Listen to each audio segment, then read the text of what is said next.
Bienvenidos a Alter Ego, Finanzas y otras hierbas. Ya saben, como ustedes siempre andamos en la búsqueda de personajes con un montón de conocimiento, con un montón de experiencia. El día de hoy les traemos a una persona que tiene sumo conocimiento y lo vamos a explotar al máximo. Vamos a aprender un poco de economía, de la situación del país, y al final les tenemos una pequeña sorpresa. Nos acompaña en este momento el doctor Óscar Cabrera. Bienvenido, Óscar. Muchas gracias por esta invitación. Para mí es un gusto poder dialogar esta sección que es muy importante. Yo usualmente consulto tus videos, ¿verdad? Y creo que es un gran aporte al país. Gracias. Mira, Óscar, solo comentarte, nosotros aquí tenemos, digamos, como una especie de protocolo que el invitado se presenta.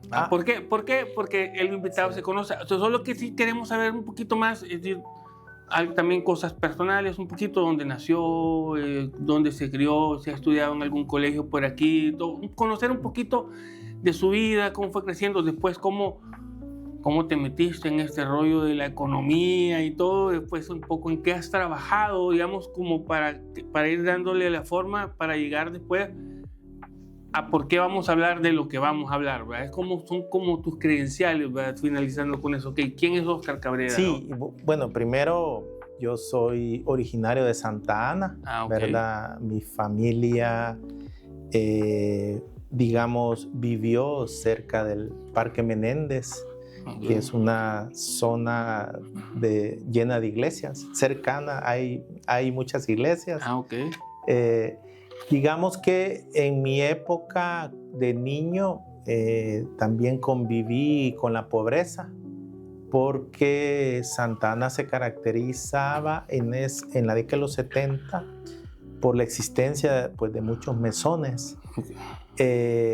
Digamos, eso hizo que yo conviviera con esas características.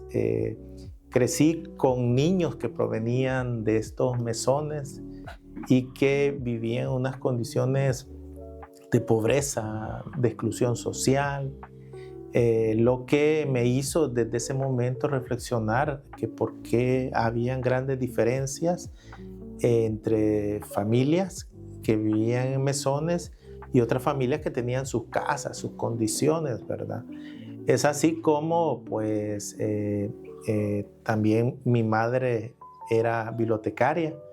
Ella fue la jefe de la biblioteca del Ministerio de Trabajo de la década de los 70. Por cierto, a mí me gustaría en un podcast sacar, porque aquí sacamos también ciertas profesiones.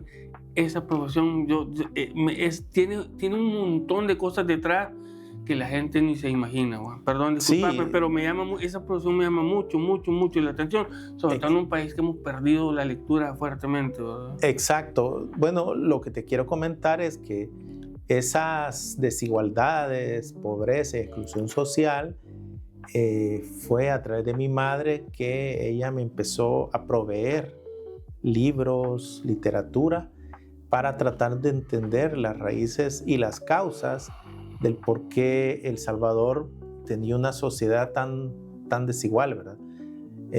Me recuerdo el impacto que me causó un libro que es El Otoño del Patriarca de Gabriel García Márquez, y en el cual retrataba la historia de un dictador pues de las Antillas, y que de hecho digamos empecé a entender que habían similitudes con las condiciones de El Salvador. Entonces mi madre fue la que me proveyó para que yo me autoformara, y también empecé a tener acceso a las revistas de la ECA. Sí. Te estoy hablando de un chico 12, 13 años. Es así como entendí que yo tenía que llegar a la universidad, como lo había decidido mi padre, mi madre, y que a través de la universidad me iba a formar en el área pues, de economía. Es así que mis primeros 2 años de economía los estudié en Santa Ana.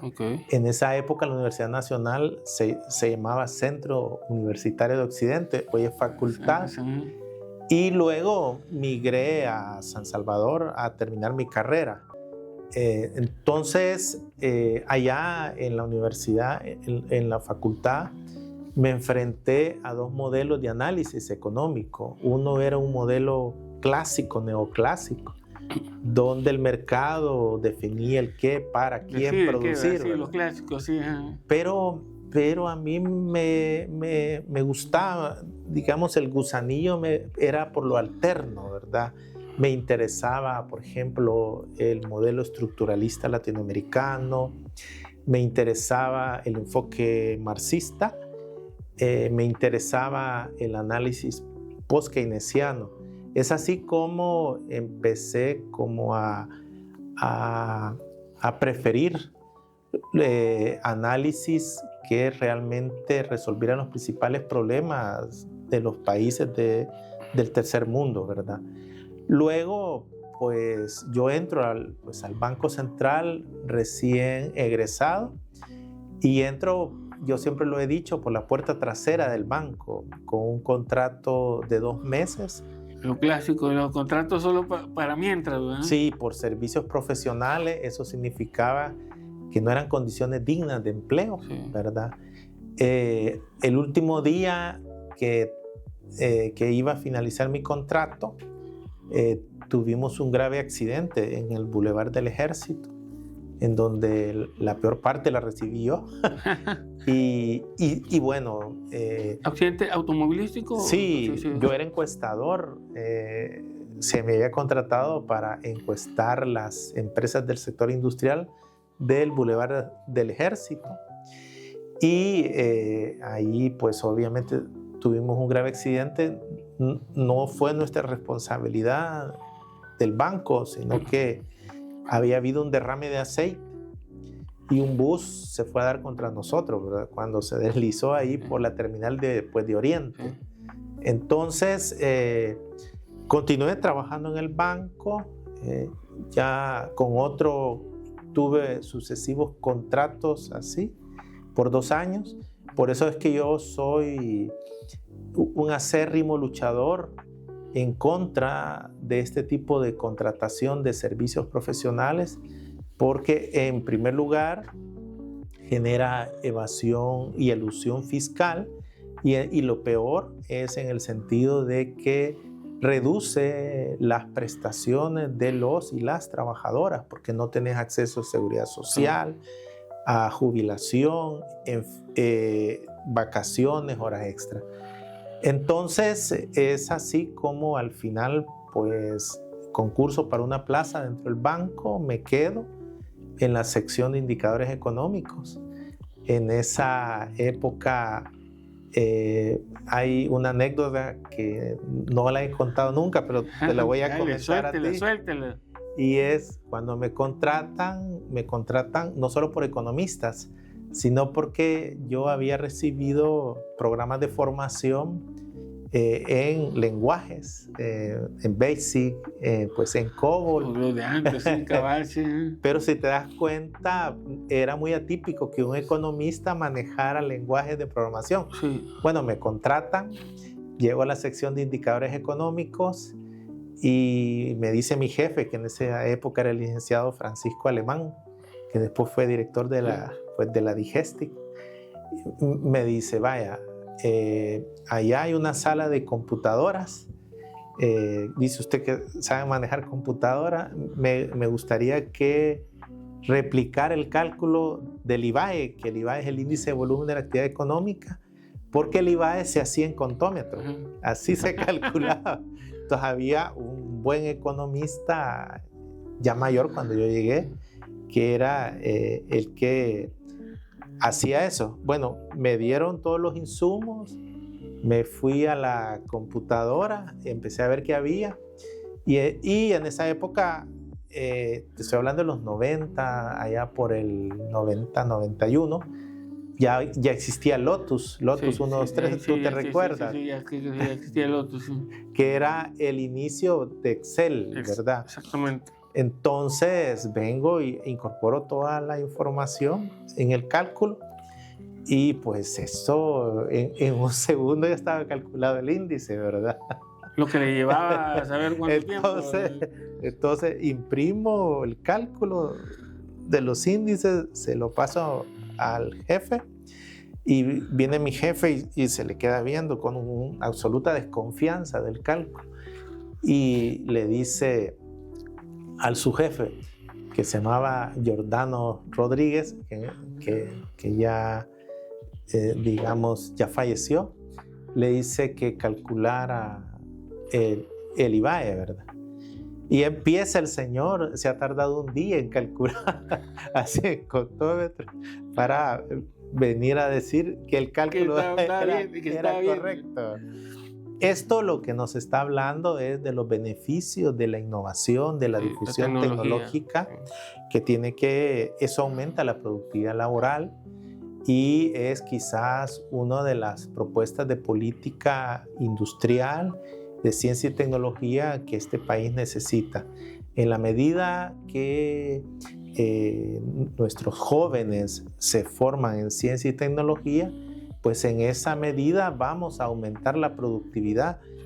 Entre 1990 a 2023, la productividad laboral de El Salvador apenas ha sido de 0.5%. No hemos avanzado casi nada. No hemos avanzado, mientras que países como China, Corea del Sur, Singapur tienen productividades que van creciendo en el tiempo de 3, 4, 5%. ¿verdad? Entonces, eso explica las graves diferencias en cuanto al ingreso per cápita. Singapur, que es una economía de 600 kilómetros cuadrados, versus El Salvador, de más de 20,000 kilómetros.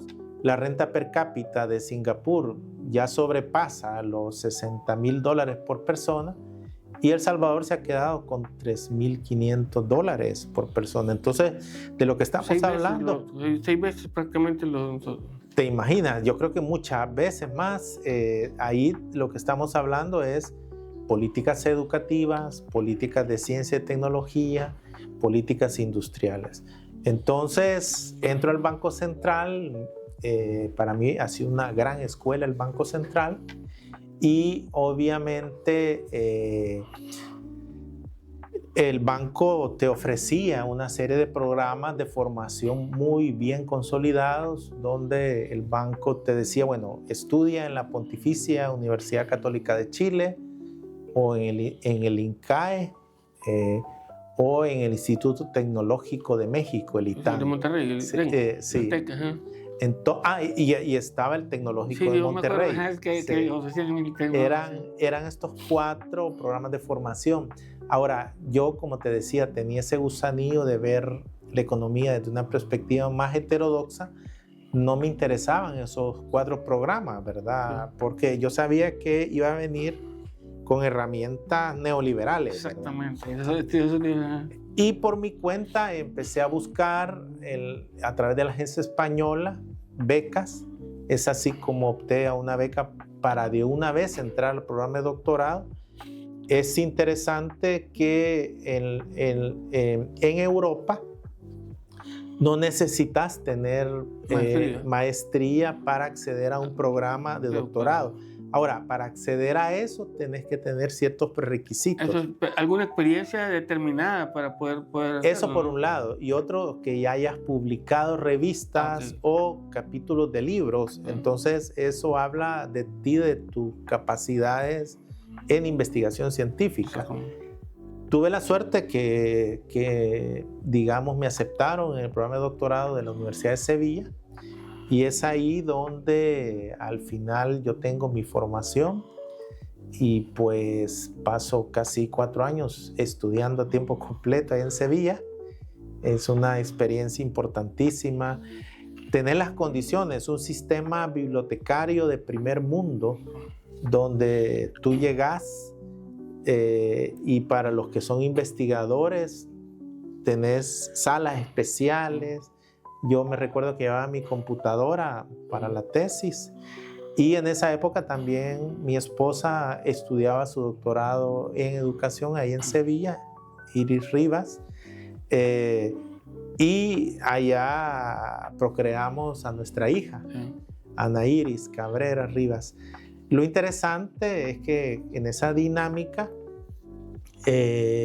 Mientras ella recibía sus cursos de doctorado, yo me quedaba cuidando pues a mi hija, ¿verdad? Entonces, te digo, el trabajo de cuidados por parte mío ha sido una norma dentro de mi vida, porque pues, así fue como estudiamos ambos, ¿verdad? Regresé al Banco Central y en el Banco Central pues hice carrera.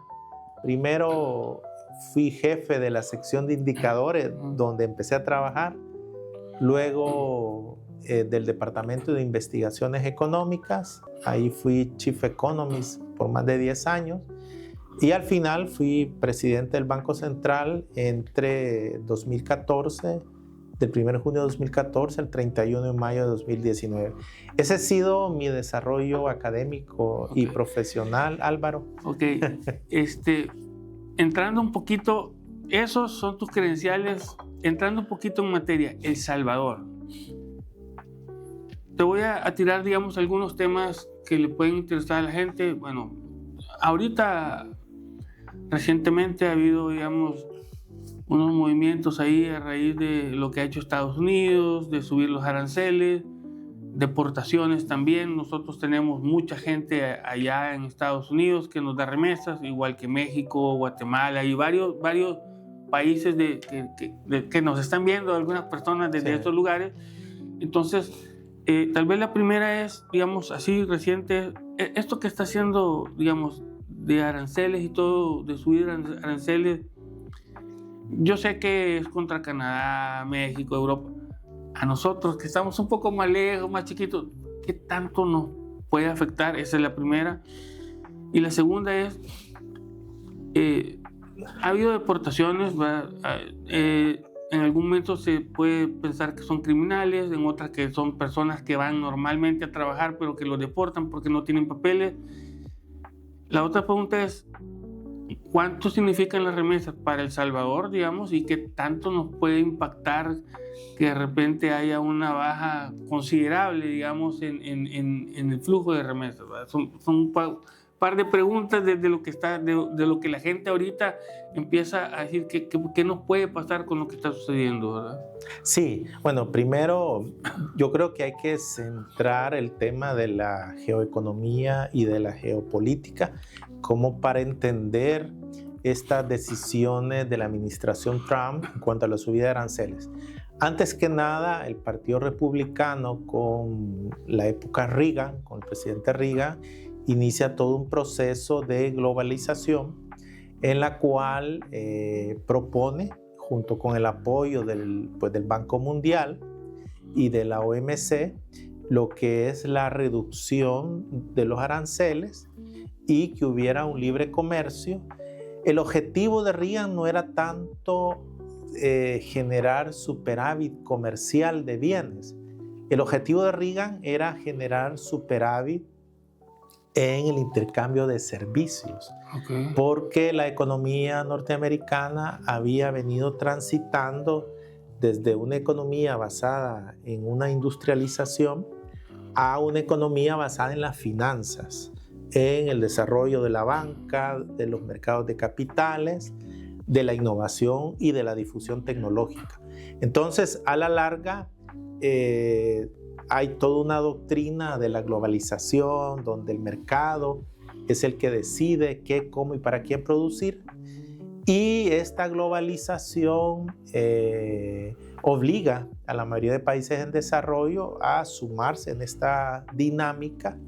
Ahora, los Estados Unidos probablemente creyeron, y eso lo dijo el actual vicepresidente de los Estados Unidos, que ellos creyeron que China se iba a sumar a la globalización, pero que todos los países, pues a la larga, no iban a ser exitosos en transitar hacia economías desarrolladas.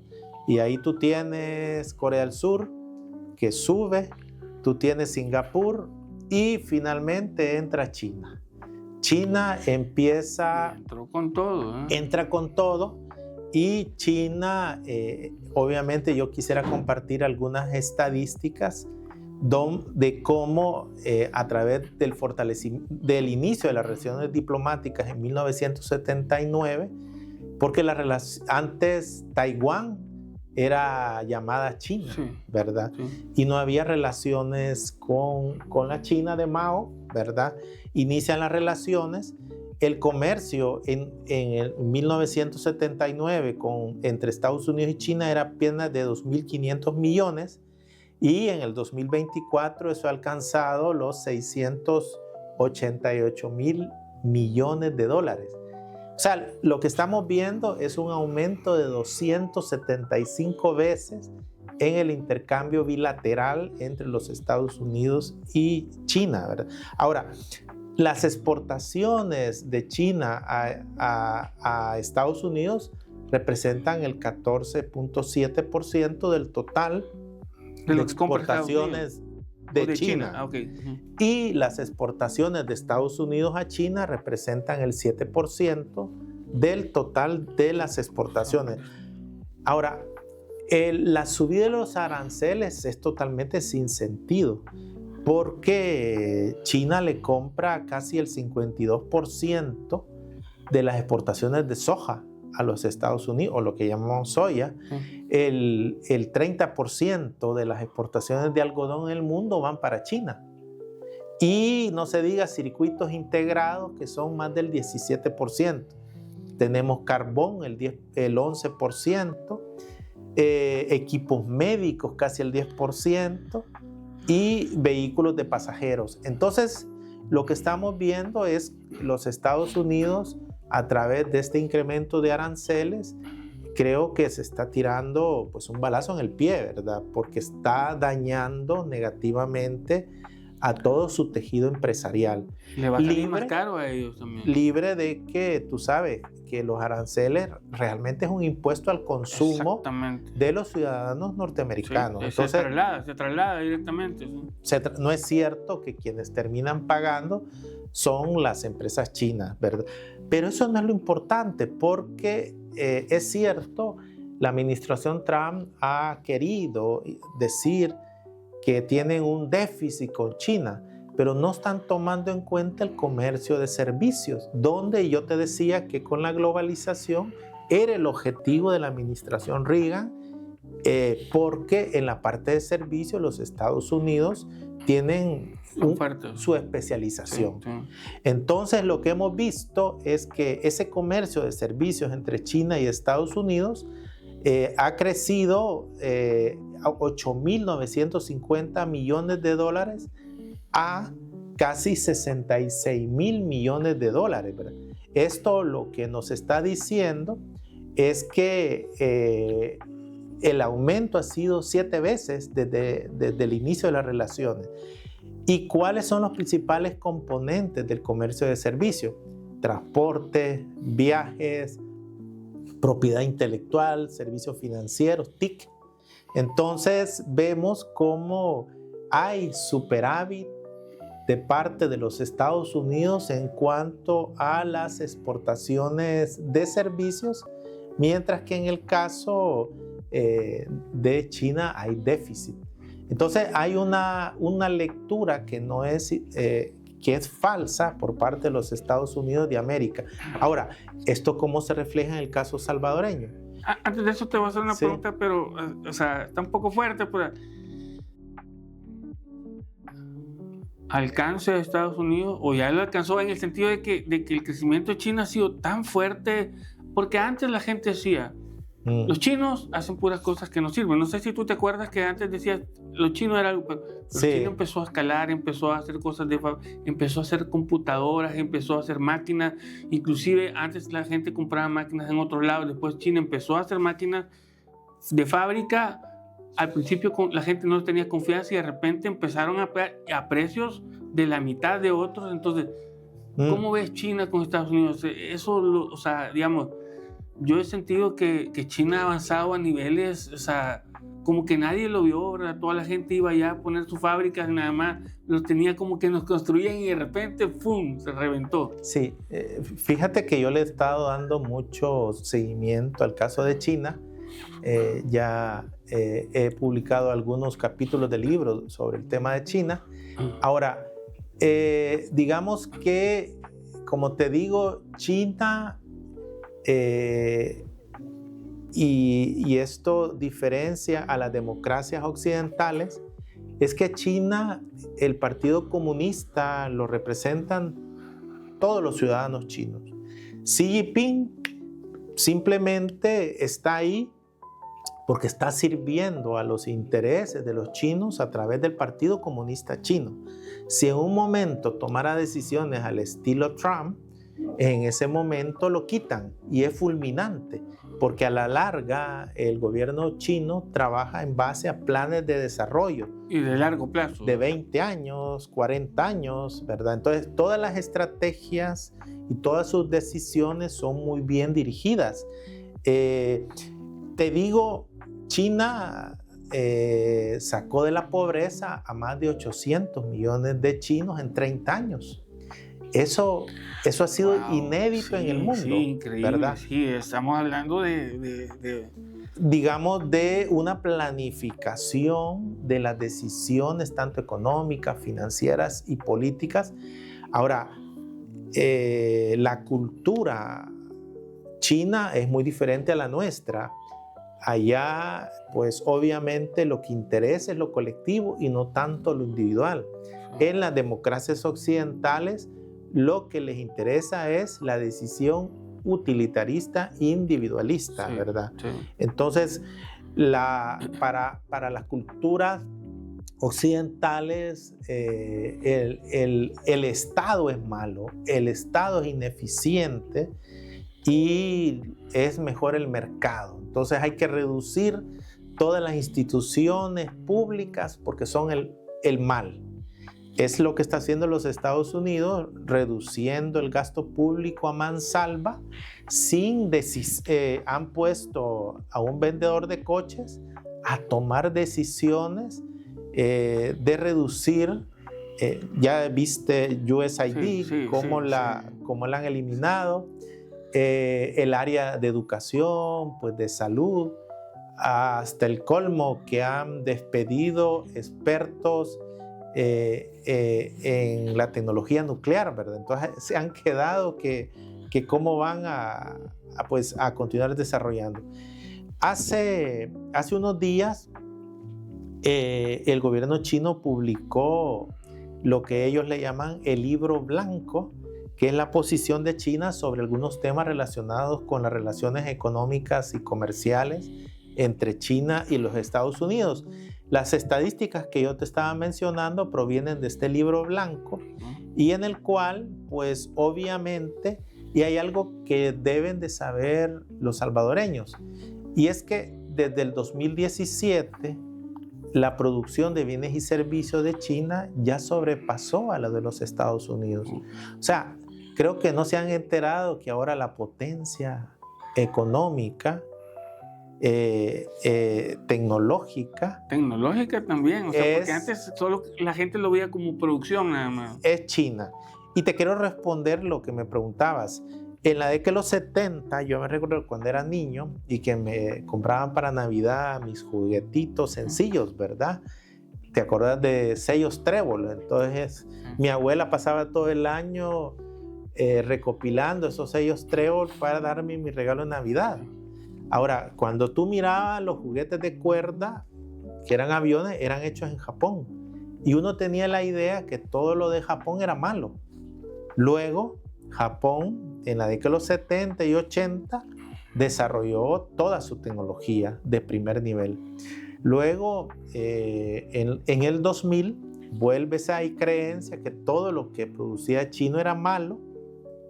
Y ahora ya nos enfrentamos con tecnología como DeepSeek, que viene incluso a mejorar las condiciones de ChatGPT, ¿verdad? Inteligencia artificial. Vemos también situaciones de supercomputadores que se hacen en China, y obviamente la competencia que tiene los Estados Unidos con China es feroz. Esto me recuerda cuando fue el acuerdo de Bretton Woods en 1944, cómo el Reino Unido, que era la potencia mundial antes de la Segunda Guerra Mundial, luchaba ferozmente con la nueva potencia emergente que era los Estados Unidos para seguirse posicionando, pero ya no podía. Eso está pasando en este momento. Estados Unidos está luchando frente a un mar revuelto, pero no puede ganar. Ya tenemos a China como primera potencia mundial. Lo mismo sucedió con los Países Bajos cuando eran la potencia mundial y Inglaterra lo sustituye, ¿verdad? Entonces creo que estamos en una lucha feroz y en la que Centroamérica es un ratón entre dos grandes elefantes, ¿verdad? Estados Unidos y China.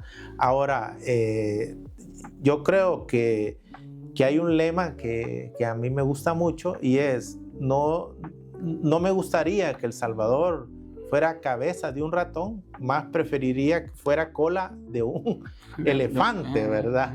O sea, a lo que quiero decir es que las relaciones comerciales tienen que basarse en el multilateralismo por parte de El Salvador, porque lo que nos interesa no es ser el patio trasero de los Estados Unidos, lo que nos interesa es que el intercambio comercial sea a favor de los ciudadanos salvadoreños.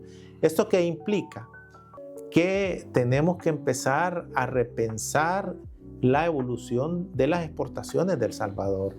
En los últimos 5 años, la evolución de nuestras exportaciones ha sido magra, crecimientos bajísimos de apenas entre 0 y 1% anuales, ¿verdad? Si yo estuviera en la Coexport, yo ya hubiera renunciado, ¿verdad? Y tú te das cuenta que se vienen, como siempre, relanzando los mismos en la junta directiva y ya pasan años y son los mismos de siempre, ¿verdad? Entonces, creo que se requiere una nueva estrategia en cuanto a ir reduciendo esos déficits fiscales que tenemos con Estados Unidos, con China, que es nuestro segundo socio comercial, pero no es a través de incrementar los aranceles, sino que hay que tomar el camino largo, que es incrementar la productividad laboral, incorporar ciencia y tecnología, ¿verdad? Eso es importante, que esos caminos son largos. O sea, eso no se puede lograr de aquí a este año, sino que debería de trazarse un plan que traspase varios mandatos presidenciales y que tenga un objetivo, digamos, de largo plazo, ¿verdad? Tú has respondido lo que tiene que ser la hoja de ruta de El Salvador. Las políticas públicas deben ser basadas en un acuerdo nacional, es decir, que independientemente del partido que esté en turno, el consenso es que se deben de continuar las políticas públicas. Eso es lo que debería mandar. La política pública debería mandar independientemente de qué partido esté en el poder. Exacto. Y en lugar de andar apoyando el uso de criptoactivos como el Bitcoin, donde son los mineros en otros países los que se están obteniendo de ese señoriaje, El Salvador debería retomar el uso de su propia moneda como lo hacen el 92% de los países. En el 2014, desde el Banco Central, nosotros desarrollamos la política de diversificación y transformación productiva a través de un estudio con otro colega del banco. Propusimos esta estrategia. En ese momento estaba la campaña electoral, se lo propusimos al Frente, se lo propusimos a Arena. Arena no le interesó el tema. Ellos tienen sus políticas son horizontales en el sentido de que ellos creen que la culpa de los problemas es la excesiva burocracia, la tramitología, etcétera, etcétera. No les interesa una política industrial donde se seleccionen empresas y productos que presentan ventajas comparativas reveladas, que tengan mayor productividad. A la larga, del 2014 a 2019, se implementa la política de diversificación y transformación productiva por, obviamente, el Ministerio de Economía. Y la conozco bastante bien. ¿Verdad? Las conozco bastante bien. ¿Te acuerdas?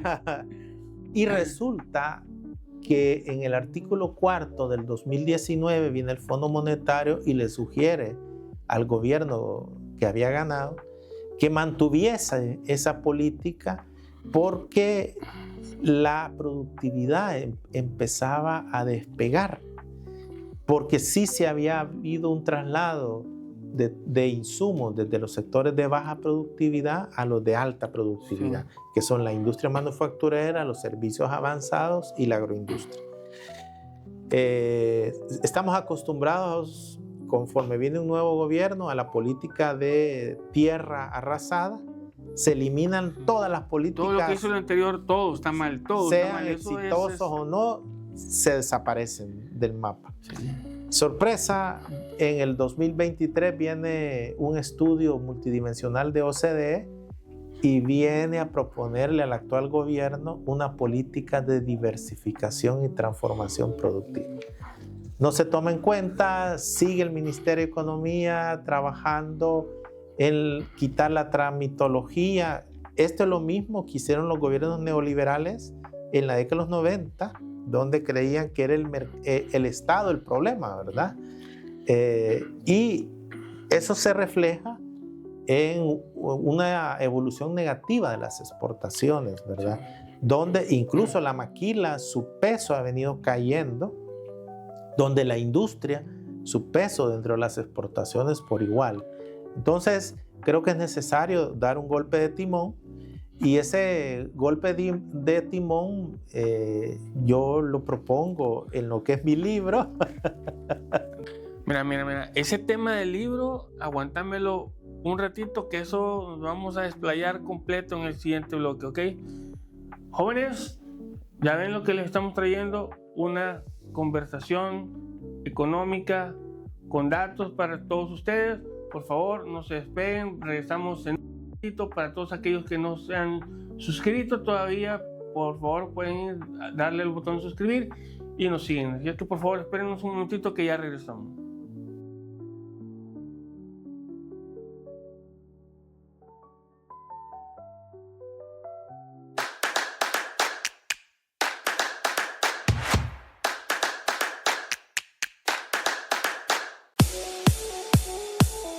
Un espacio para que hablemos relajados pero serios. Alter Ego, finanzas y otras hierbas.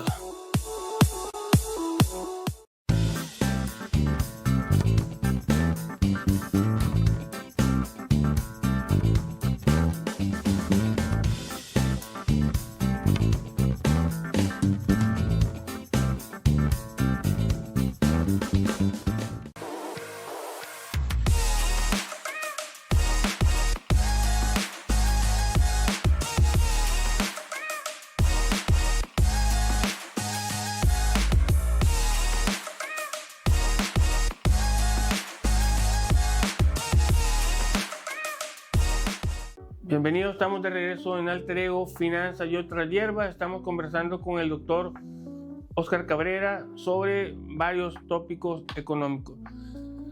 Óscar, nos quedaron algunas cosas en el tintero, ¿verdad? Principalmente el aspecto que tiene que ver con las remesas, ¿verdad? También todas estas políticas que ha generado el presidente Donald Trump. ¿Qué efectos pueden tener? Digamos, hay deportaciones, ha habido deportaciones, que evidentemente eso nos puede traer a una caída de remesas. Encima, además, hay, digamos, unos incrementos arancelarios que han habido también, no solo El Salvador, sino que varios países, y una medida de políticas que pueden afectar, no sé, de alguna forma directa o indirecta sobre esto. Entonces, queríamos que un poco nos tocar esos temas. También la remesa es algo sumamente importante para todas las personas. Hay un montón de personas que reciben remesas aquí en el país, pues les interesará saber qué comportamiento puede tener. Sí, yo creo que si los aranceles del 10% que se le han impuesto a El Salvador, como a los países signatarios de CAFTA-DR, se mantienen, esto va a generar una desaceleración de la economía salvadoreña. Hay que sumar que en este momento ya El Salvador tiene una política de austeridad a raíz del acuerdo SAF con los Estados Unidos. O sea, en 44 meses El Salvador tiene que sacar alrededor de 1.250 millones del gasto, y eso obviamente va a generar desempleo. Que ya está generando. Que ya está generando. Son, digamos, una gran cantidad de trabajadores entre 2023 y pues 2024 que han sido despedidos. Y por otro lado, digamos, un menor crecimiento que yo espero que este año no sobrepase al 2%. Pero ahora tenés el tsunami pues, de los aranceles, y eso va a significar que también por la misma guerra comercial que lleva Estados Unidos y China, que los salvadoreños que viven y trabajan en los Estados Unidos se van a ver impactados primero por dos vías.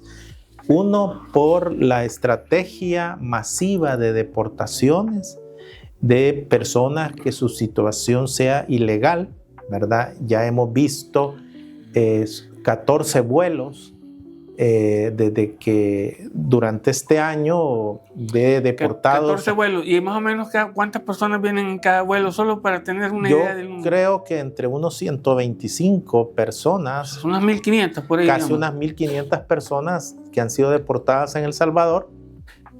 Recordemos que entonces hay más de 2 millones de salvadoreños que viven y trabajan allá, y más del 85% están en una situación ilegal, ¿verdad? Entonces, eso pone al primer canal de impacto de los aranceles, que son las remesas familiares, que lo más probable es que puedan desacelerarse en los próximos meses, aunque en enero y febrero las remesas crecieron a tasas por encima del mismo periodo del año anterior, pero esto es un efecto precaución.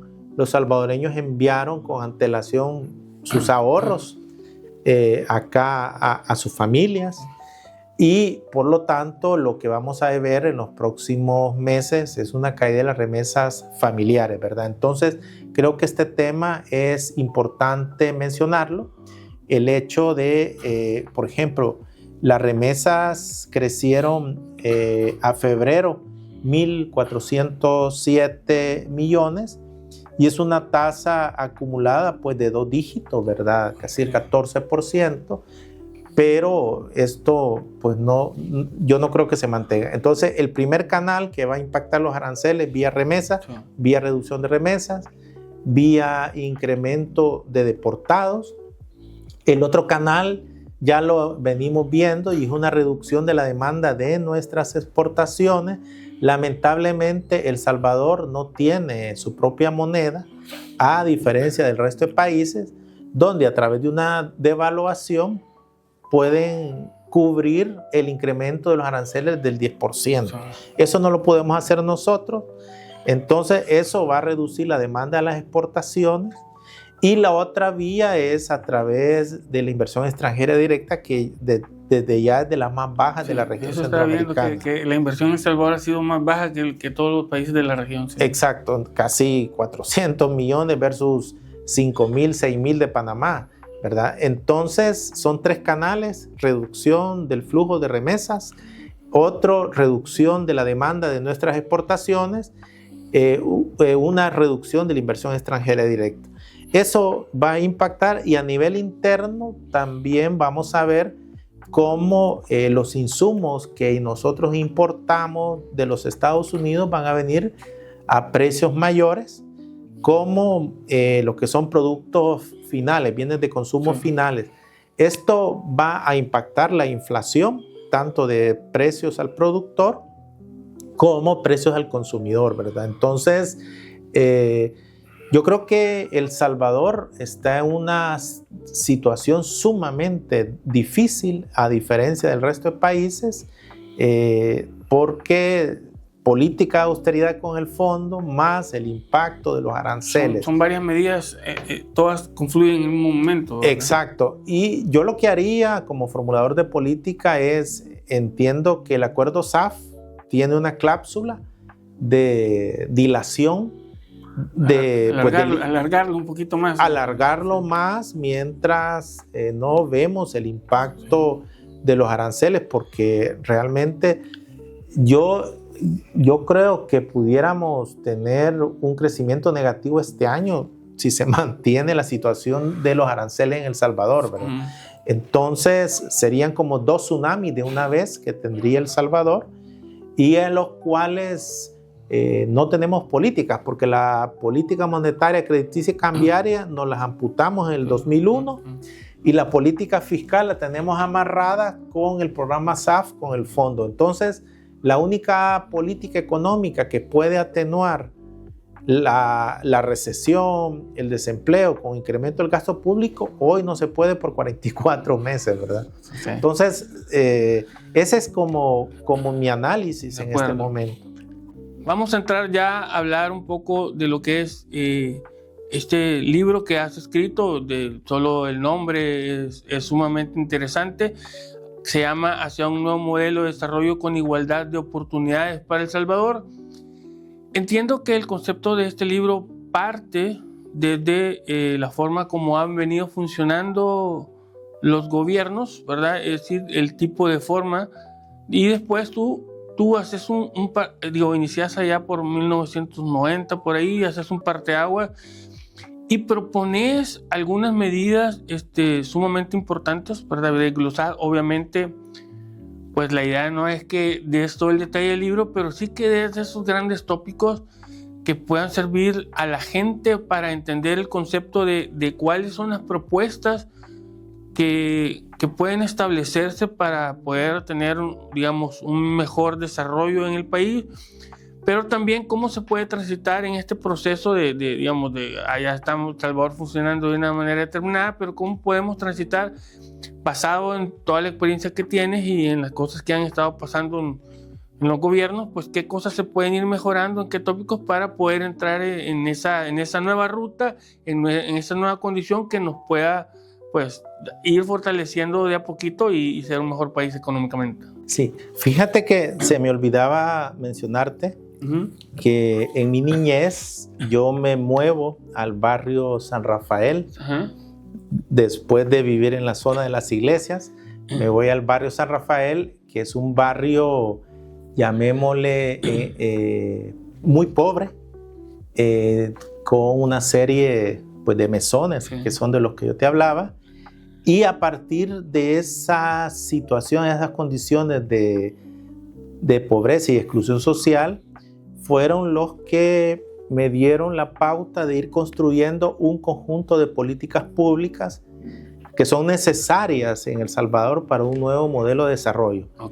Estamos claros que desde 1990, que es el origen del libro, se han implantado diferentes modelos. Parte más o menos de los acuerdos de paz, ¿verdad? Es decir, la finalización de la guerra es como el punto de partida del enfoque, ¿no? De dónde inicia. Fíjate que sí y no. Empiezo desde 1990. Que es un poco antes, ¿verdad? Que es antes, cuando se consolida FUSADES como un tanque de pensamiento. Y que FUSADES, hay data ahí, 89-90, viene FUSADES y propone, pues, una nueva estrategia que nosotros la hemos definido como una estrategia neoliberal, ¿verdad? Que comprende... Solo aquí para ¿sí? La gente, digamos, de a pie, de busto, ¿qué es neoliberal? Para poder entender como el antecedente, sería bueno que nos explicaras así, para el de a pie, ¿verdad? Para el de bus, que cualquiera lo pueda entender, ¿qué es el término de neoliberal o neoliberalismo? Sí, el neoliberalismo es una corriente económica que considera que los orígenes del problema es por el Estado, un Estado burocrático, y que hay que reducir el Estado y sus instituciones a la mínima expresión. Ellos siempre ponen de ejemplo como una cancha de fútbol donde el Estado son los árbitros, y hay que dejar a los equipos, que serían los emprendedores, los empresarios, a que ellos jueguen en una cancha que está marcada y con reglas claras para que se pueda generar riqueza. Y eso dio como consecuencia que una serie de empresas altamente rentables públicas fueran privatizadas a precios de me lo llevo, ¿verdad? Se nacionalizara, se privatizara la banca, las asociaciones de ahorro y préstamo, el sistema de capitalización colectiva que dio lugar a las AFP, y la guinda del pastel fue la dolarización. Entonces, lo que hizo esta estrategia neoliberal es transferir la riqueza pública a unas pocas manos, privada. Es decir, acrecentar la riqueza privada. Sí. Eso es el concepto de neoliberalismo. Entonces vemos cómo el enfoque neoliberal prima desde 1990. Luego entran los gobiernos del FMLN, donde le quieren dar un enfoque diferente al enfoque neoliberal, incorporando políticas sociales, incorporando una planificación, pero lamentablemente el ADN neoliberal está implícito, tanto en los marcos legales como en las políticas públicas, todas las instituciones. Como en los tratados, como en la regulación. Exacto. Sí. Y como no tenían mayoría en la asamblea, no fue posible hacer cambios sustanciales a la manera como venía funcionando la economía. Luego entramos a 2019, el 1 de julio, donde de nuevo volvemos a un modelo neoliberal radical, ¿verdad? Solo con la diferencia con ruptura del Estado de Derecho, ¿verdad? Vemos cómo transitamos a que ya no hay independencia entre los tres poderes del Estado. Se aprueban una serie de marcos legales de una manera rápida, sin un debate. Y entonces, a la larga, ¿cuáles son los resultados de estos tres modelos neoliberales? Primero, un crecimiento magro de apenas 2.5%, un crecimiento de la productividad de apenas 0.5%, eso sí, crecientes déficits fiscales, ¿verdad? Y crecientes niveles de deuda. El último modelo llega a un nivel de deuda del 84% del Producto Interno Bruto, déficits fiscales de 21 puntos del Producto Interno Bruto.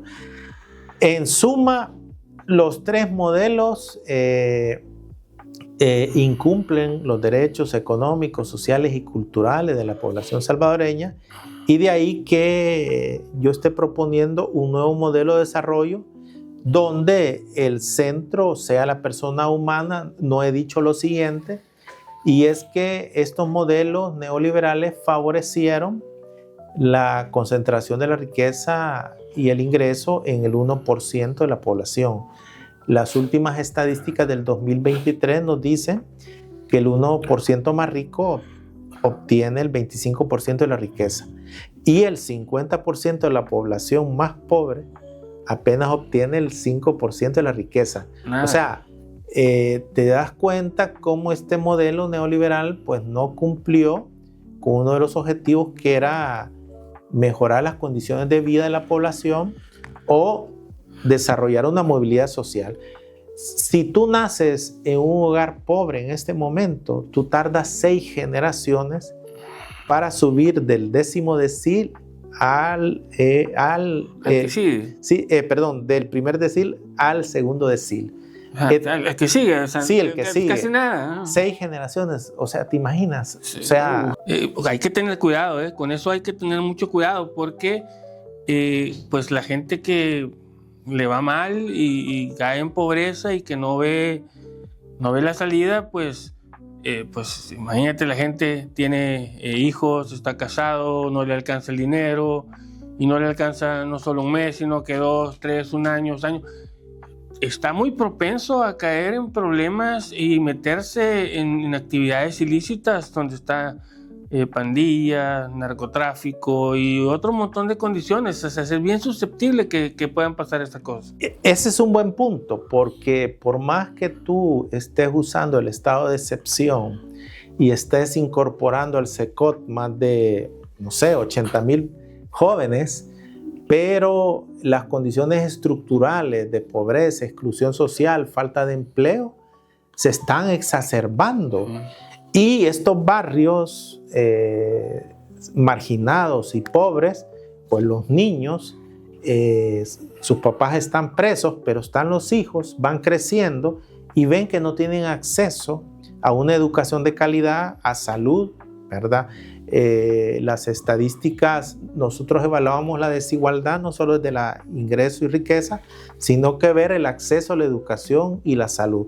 Y hay usualmente, dependiendo tu nivel de ingreso, y si sos pobre, así se te limita el acceso a la educación y a la salud. Entonces creo que estos elementos a la larga hacen que los niños no tengan la talla promedio y al mismo tiempo tengan niveles de desnutrición, no tienen los controles de las vacunas, y esto va a implicar que cuando estos jóvenes lleguen al mercado laboral, sus condiciones internas no van a hacer posible que su productividad se eleve, ¿verdad? Es así como yo planteo un conjunto de 8 conjunto de políticas públicas para transitarlo.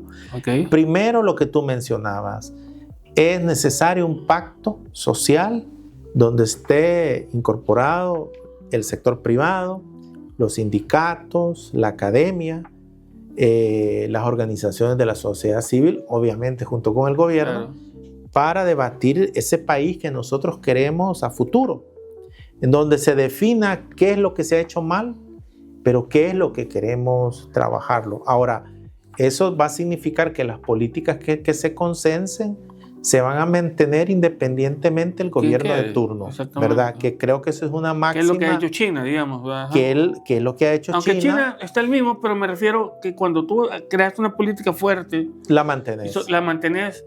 Y tenés un ejemplo, España, después que muere Franco, acuerdan, incluso hasta el Partido Comunista Español, acuerdan un conjunto de políticas que le llaman el Estado del Bienestar, y que ganaba el PSOE, ganaba el PP, las políticas se mantenían en el tiempo, ¿verdad? Sí. Entonces, una de las políticas que yo creo que es bien importante es eso, trabajar en el proceso de formulación de un pacto social, luego también un sistema de protección social universal, donde tengas acceso a políticas de salud y educación de calidad. Está combinando las dos cosas, ese salud y educación, ambas cosas, ¿verdad? Son dos políticas separadas. Sí, pero que tengas acceso a ambas, ¿verdad? Ambas, que sean de calidad y que se evalúe la gratuidad, ¿verdad? Por lo menos en algún nivel inicial, ¿verdad? Obviamente uno quisiera eso todo, pero por lo menos un nivel... Va a depender, porque hay una política sobre finanzas públicas, que ya la vamos a ver. Otro es el tema de la seguridad alimentaria y nutricional. También el acceso a una vivienda digna. Uno de los éxitos de Singapur fue que crea en la década de los 60 lo que se llama el Central Provident Fund, que le da acceso a vivienda a todos sus ciudadanos. Eso es fundamental. Luego tenemos una economía más humana, que yo hablo de una política... Sería el quinto. Esa sería primera, segunda, tercera, sería una economía más humana, donde va políticas de transformación y diversificación productiva, políticas de empleo digno, política nacional de cuidados. Tú sabías que en la semana las mujeres utilizan 49 horas en lo que es cuidado de sus hijos, de sus padres, y los hombres apenas 13 horas. Y es trabajo que no es remunerado, ¿verdad? También el tema de igualdad de género, hay que mantenerlo. Por cada dólar que gana un hombre en el mercado laboral, una mujer gana 48 centavos, ¿verdad? Tan así está así está la brecha, ¿verdad? Y el acceso a las pymes. Ahora, después venimos con un cuarto racimo de políticas, que es una seguridad ciudadana y cultura de paz, donde va la política de seguridad ciudadana, el acceso a la justicia, la política nacional de erradicación de todas las formas de discriminación y violencia que existen. Si tú te das cuenta, hay más de 800,000 armas de fuego en El Salvador que no están registradas. vemos peleas digamos, en las carreteras y combatir la corrupción. La quinta, yo le domino participación ciudadana y transparencia, donde haya una política de participación ciudadana, reformas a la ley de juventud que no se ha escuchado en estos últimos 5 años, fortalecimiento de las instituciones de control del Estado, como la Corte de Cuentas, el Instituto de Acceso a la Información como Pública. Como los contrapesos para el funcionamiento del sistema. Exacto. La creación de espacios de diálogo y concertación. Es terrible que en este país no hay diálogo. Te tipifican como el 3% y que por lo tanto no sos importante para crear políticas. Por el contrario, entre más elaboras políticas de consenso, pues más representativas son. Y otro es el tema de una justicia fiscal en la financiación del Estado. O sea, ¿cómo vamos a pagar esto? De lo que estamos hablando no es simplemente una carta al niño Dios, sino que para poder transitar hacia un nuevo pacto social, El Salvador tiene que darle un golpe de timón a la política tributaria. La política tributaria se apoya 2/3 partes en impuestos indirectos basados en el IVA. Hay que dar un golpe de timón para que la política tributaria tributen y aporten al desarrollo económico los hogares que más ingresos y más riqueza tienen, ¿verdad? Y ahí estamos hablando de impuestos al patrimonio, impuestos a las sucesiones, también el tema de las empresas que hay que gravar las rentas del capital de la misma manera que estamos grabando en el impuesto sobre la renta a las rentas del trabajo, ¿verdad? Entonces, eso va a haber bloque de política en esa rama. Sí, dentro de unos días desde FUDESEN vamos a presentar un conjunto de reformas en esta vía. Así que te vamos a invitar. Hay que estar pendientes, hay que estar pendientes. Otro es el endeudamiento público. Hay que manejar el portafolio de deuda pública como se manejan las reservas internacionales del banco, es decir, con criterios técnicos. Si tú has emitido una deuda a una tasa de interés elevadísima, salir al mercado a recomprar deuda, pero este gobierno lo ha hecho al revés, ha recomprado la deuda más barata y ha dejado la deuda que está al 12%, la ha mantenido, ¿verdad? O sea, algo totalmente contraintuitivo. El tema de la transparencia fiscal y la participación ciudadana, si no es por el programa SAF, no tendríamos acceso al artículo 4 del 2023 porque lo prohibió el gobierno publicarlo. No tendríamos acceso a las auditorías que ya están colgadas en la Corte de Cuentas de la mayoría de instituciones públicas que las habían declarado confidenciales por 7 años. No sabríamos cuáles son los verdaderos problemas de financiamiento que tiene el gobierno de El Salvador. Y otro es el tema de la reforma del sistema de pensiones. Digamos que la mayoría de reformas que se han hecho en El Salvador se han hecho en consenso con las 2 AFPs. No se ha hecho en consenso con los trabajadores que son los dueños de las cuentas de ahorro. Y esto ha dado como consecuencia que los objetivos sean más basados en la sostenibilidad fiscal y basado en generar más rendimiento a las AFP. Nosotros consideramos que el objetivo principal es proveer una vejez digna. Y eso significa que si el sistema de capitalización individual no funciona, pues volver hacia un sistema de capitalización colectiva. También el tema del cambio climático, una política de gestión integral de los riesgos de desastre, el tema de adaptación al cambio climático, la gestión de los recursos hídricos, que creo que es un elemento que hoy con el impacto del cambio climático va a generar problemas hídricos en el caso salvadoreño.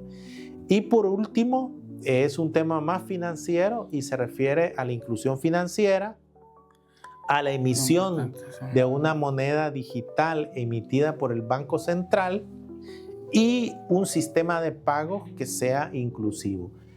Hace 3 días, el Banco Central chino, que es el Banco del Pueblo chino, ya puso a disposición de todos los países de Asia un nuevo sistema de pagos digitales a través del yuan digital. ¿Eso qué significa? Que le planta cara al sistema SWIFT, que es el utilizado a nivel occidental por los bancos. ¿Y eso qué significa? Que los Estados Unidos no va a tener acceso a este sistema, no va a tener trazabilidad, y todos los intercambios entre Asia, por ejemplo, Rusia y otros países, pues van a transitar por esta autopista alterna. Entonces, en la medida que el Banco Central vuelva a retomar su función principal, porque actualmente el dinero lo han privatizado, la dolarización lo que hizo fue privatizar la emisión monetaria, que hoy la hacen los bancos. A través del crédito, crean dinero y ya ellos obtienen rentabilidad que trasladan a su casa matriz, ¿verdad? Que es Colombia, puede ser Honduras. Esta es en suma los 8 clústeres de políticas públicas, y son 27 políticas que estamos proponiendo en este libro. Súper interesante, muy bien desarrollado con el detalle. ¿Dónde puede la gente conseguir el libro? Sí, este libro primero vale $10. Y el que no quiere leerlo es porque de plano, ¿verdad? Exacto. Y lo puedes comprar en la librería de la UCA o en la Clásico Roxil. Ahora, este libro ha sido escrito para que la población lo pueda leer, ¿verdad? He tratado y he hecho un ejercicio de redactarlo, digamos, con conceptos más asequibles para la población, y realmente no solo es un ejercicio académico, sino que esto retoma mi experiencia de 30 años en el Banco Central. Tú ya tienes bastante experiencia en la institucionalidad pública. Eso robustece fuertemente la base sobre la cual se escribe este libro. Inclusive en años anteriores hay cosas que se han hecho bien, que se pueden rescatar, y hay cosas que se han hecho mal, que se pueden mejorar. Todo ese cúmulo de condiciones que tú has vivido, que has visto también, fortalece y le da un gran respaldo digamos, a las medidas que tú estás proponiendo. Sí, digamos que esa experiencia, digamos, ayuda sobre todo. También te marca las condiciones iniciales de la niñez, como para estar claro de... Hace poco me interesó mucho que Fundasal, creo que sacó un estudio sobre los mesones, creo que en San Salvador, Sonsonate y Santana, y me volvió a la memoria de mi niñez, ¿verdad? Donde yo te comentaba, en el barrio San Rafael y en el otro barrio, el Calvario, a la vuelta de la esquina estaban los mesones y tus amigos vivían a la par tuya, ¿verdad? Ahora, también yo vivía en una casita humilde, que esto que quede claro, ¿verdad? Que mi familia es clase media baja en ese momento, aunque profesionales, pero clase media baja, y jugábamos la chibola o fútbol, pelota que le llamábamos, con estos amiguitos, ¿verdad? Y estos amiguitos eran hijos de prostitutas, ¿verdad? Eran hijos de zapateros, de personas que vendían de manera informal, ¿verdad? Y tú viviste eso y obviamente lo querías cambiar y lo quieres cambiar todavía. Si no, pues yo no andarías en todos los rollos en los que te has metido, definitivamente. Sí, entonces creo conveniente que este libro es un libro para la acción. Algunos pueden estar de acuerdo y algunos podrían, de acuerdo no, estar, digamos, incluso con algunas medidas sí, con otras no. Pero creo que toda la experiencia que has tenido y que has recogido a raíz de toda la institucionalidad, pues fortalece algunas condiciones, pero sobre todo abre la puerta a que surjan, digamos, nuevas nuevas opciones o nuevas formas a raíz de lo que se ha vivido anteriormente, bueno o malo, y creo que sí es importante escuchar, leer, digamos, opciones nuevas, diferentes o con modificaciones que permitan a la gente, ¿verdad? A todo tipo de gente, y eso es importante, el lenguaje que sea sencillo para que la mayor cantidad de gente posible pueda entenderlo y de alguna forma poder validar algunas condiciones, ¿verdad? Entonces, yo lo pongo, pues, este libro para el debate. O sea, esta construcción es en tercera persona, Claro, no es simplemente el yo, yo, ¿verdad? Sí. Sino que tú sabes que el proceso de investigación es acumulativo. Exactamente.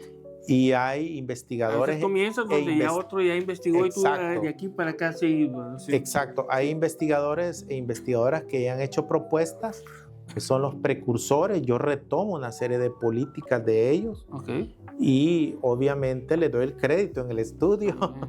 Y obviamente incorporo algunas innovaciones nuevas dentro del documento que yo creo que son fundamentales. Bueno, Oscar, primeramente agradecerte, ¿verdad? Agradecerte por haber aceptado la invitación al podcast. También, bueno, todo tu conocimiento que has puesto y de todas las condiciones que hemos hablado es muy importante. Tu libro recoge varias condiciones que creo que sí es importante establecer.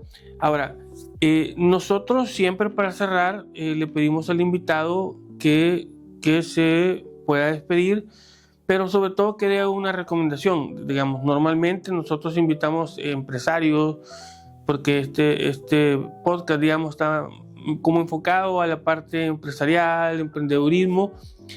Sin embargo, en tu caso, lo que hemos tratado aquí creo que tiene un contexto, un alcance todavía mayor, porque se ve de un punto de vista todavía de más arriba de la empresarialidad. O sea, ya tiene otro tipo de alcance, donde, por ejemplo, a veces los empresarios solo ven lo que pasa en su empresa, nada más lo que le pasan a sus trabajadores, pero a la par hay otra empresa con otras condiciones, con otros problemas, que para la economía total le afecta. Entonces es importante entenderlo, porque a veces hay problemas que pueden venir y tal vez le están pasando a otro y pues, no lo veo que me pase a mí. Y también, sobre todo, porque hay una parte social ahí que es importante que vaya de la mano de la parte económica. De nada sirve, digamos, o en realidad un país desarrollado económicamente, al final lo es porque también invierte en la parte social de la persona, que tiene que ser la educación, la salud principalmente. Entonces, sobre esa base quisiéramos que te trasladaras con las personas, que hablaras con las personas, les dieras alguna recomendación desde tu enfoque más macro, pero que les puede servir. Nos ven estudiantes, en algunos casos emprendedores, empresarios, empleados que quisieran poner una empresa, digamos que es un cúmulo, pero desde tu enfoque, digamos, como más globalizado, poder aterrizar un poquito y darles algún par de condiciones que ellos deberían de considerar o que les puedan servir. Yo quizás me dirigiría a los jóvenes, que son el futuro de este país. Si se han percatado, jóvenes, ya nosotros cuando fuimos jóvenes no fuimos capaces de proveer una vida digna. Pues ahora les damos la estafeta a ustedes para que continúen corriendo hacia ese gran objetivo que es un nuevo modelo de desarrollo con igualdad. Yo les sugiero que las nuevas tecnologías han acrecentado nuestra productividad, nuestro conocimiento, pero este conocimiento es un conocimiento muy breve. TikTok, Instagram nos da un conocimiento breve sobre un tema específico. Yo los motivo a que continúen formándose a través de la lectura, a través de hacerse preguntas, de cuestionarse todo lo que visualmente cae enfrente de su retina, ¿verdad? Esto es importante, el enfoque crítico de todo lo que veo y escucho es fundamental, y tener diferentes visiones. Es como, pues un ejemplo, si TikTok sobre China, sobre la guerra de aranceles, me habla sobre los Estados Unidos, sus posiciones, pues yo lo que haría es, bueno, quiero ver TikTok que hablen sobre, desde la perspectiva de los chinos, cómo lo están viendo, para crearme yo pues, un criterio. Así como en TikTok yo estoy viendo CNN, pues también tengo que ver qué dice CGTN o periódicos como China Daily, ¿verdad? Como para tener una idea clara de cómo está esta situación. Entonces yo los motivo a asumir las responsabilidades del país, a cuestionar las políticas públicas existentes y a trabajar en organizaciones de jóvenes para un futuro mejor. Oscar, muchas gracias por haber venido, por compartir todo tu aprendizaje. Jóvenes, altos seguidores de todos los sabores, colores, edades y para todos lados, les hemos traído una masterclass de economía con datos. Así es que hoy ya están más enterados de cómo estamos, ya están más enterados de las cosas que están pasando alrededor. Por favor, antes de irse, suscríbanse, vayan al botoncito de suscribirse y síganos por favor para poder generar este tipo de contenido que es sumamente importante. Saludos, se cuidan y se portan bien.